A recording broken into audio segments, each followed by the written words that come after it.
One passenger recalls seeing flames pouring from a Flash Airlines jet. Hey! Hey! The engine's on fire! Look! Please! The flaming aircraft is forced to make an emergency landing. Investigators learned that in 2002, the Swiss Aviation Authority performed a surprise inspection on the same plane that would later crash. The pilot's oxygen masks are missing. There aren't enough oxygen tanks. Some of the cockpit instruments aren't working.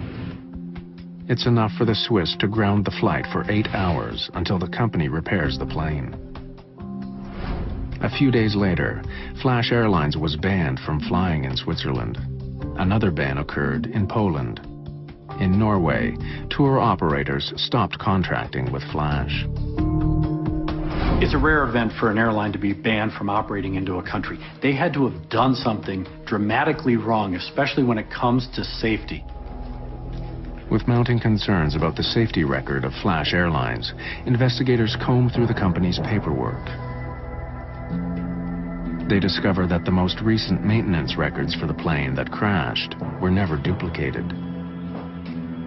They've gone missing with the aircraft. The lack of having copies of the technical log and all of them being on board, of course this is a violation. And civil aviation here issued very clear instructions that this should not happen. While there are concerns about the state of the company's planes, there are no such issues when it comes to the crew of Flight 604. Captain Ketter was considered not only a flying ace, but a national war hero for his performance in the Yom Kippur War. During his career, he not only flew sophisticated fighter jets, but also a variety of large cargo aircraft. He had over 7,000 hours of flying experience, as well as 2,000 hours as a flight instructor. All the evidence shows that Captain Ketter was a model pilot. With the aircraft and its black box data recorder still hidden deep under the Red Sea, investigators wonder, was this a case of a superb pilot fighting to save a decrepit plane? See what the aircraft did?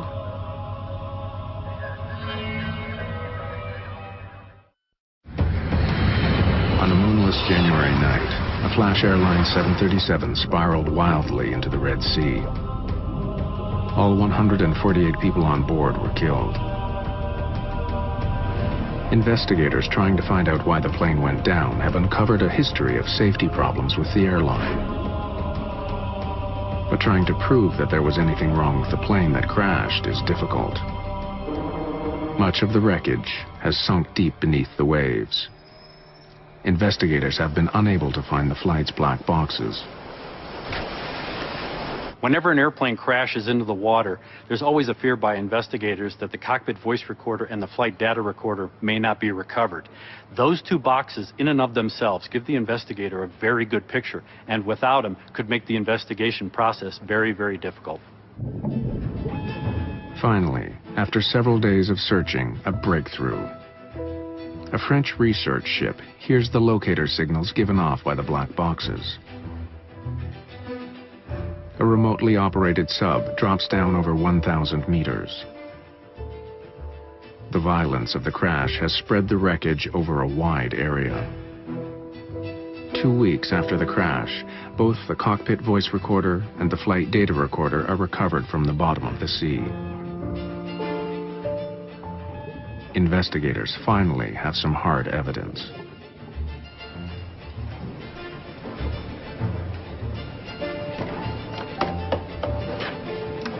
The Egyptian, French, and American team examines the critical devices in Cairo. After the two black boxes are found, the salvage effort wraps up. Other than a select number of small pieces, the rest of the plane is too deep to recover. the cost to continue would be too great. Without the wreckage itself, investigators concentrate on what they do have. They hope the black boxes will recreate the final minutes of the doomed plane. Shaker Kalata is the investigator in charge. One of the things we did to depict the path of the aircraft was we created an animation based on the data we got from the flight data recorder and from radar. The flight data recorder paints a devastating picture. Shortly after takeoff, the plane began heading left, just as it was supposed to. But then, it quickly started banking in the other direction. The cockpit voice recorder shows that the turn caught the captain off guard. Turning right, sir. What? How turning right? Analyzing the cockpit voice recorder, it showed that the pilots were experiencing definitely some kind of an abnormality, a problem that they could not understand. The investigators sift through the flight data to find some explanation for the jet's bizarre movement. Perhaps some mechanical fault was forcing the plane off course. And there is an indication that something was wrong with the flash jet before it took off. On the runway, the captain and the ground engineer discussed an electrical malfunction. But it's impossible to tell from the cockpit voice recorder exactly what the problem was. Especially electrical. Exactly. And tragically, the ground engineer was also on the flight.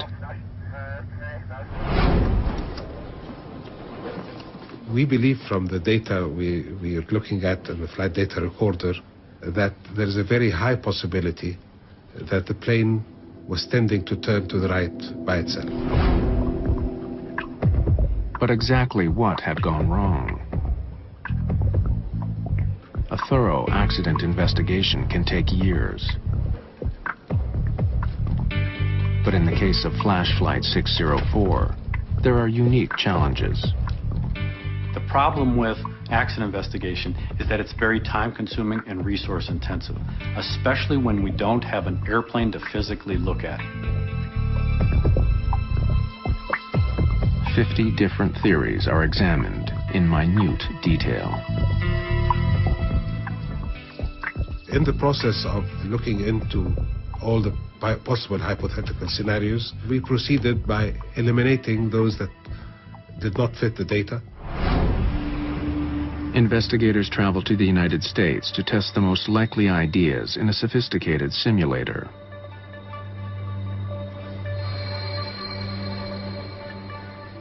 If they can force the simulator to repeat the movements of the flash jet, they might be able to figure out why the plane crashed. The results are brought back to Cairo. There are only 4 mechanical faults that could have produced the flight path of the doomed jet.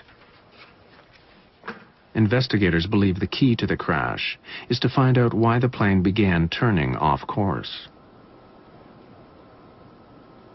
These 4 scenarios were all related to what would cause an uncommanded bank. So we were left with these as causes that we could not rule out. 2 of the scenarios involve the spoilers on the plane's right wing. Spoilers lift up from the top surface of the wing, slowing it down. By producing drag, or spoiling the airflow, they help turn the aircraft. If the pilot's control wheel, or the cables that connect it to the spoiler jammed, it could have forced the plane off course.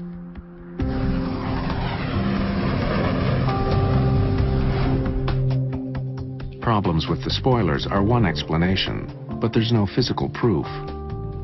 And while there were maintenance problems with flash planes, none of them had to do with the jet spoilers.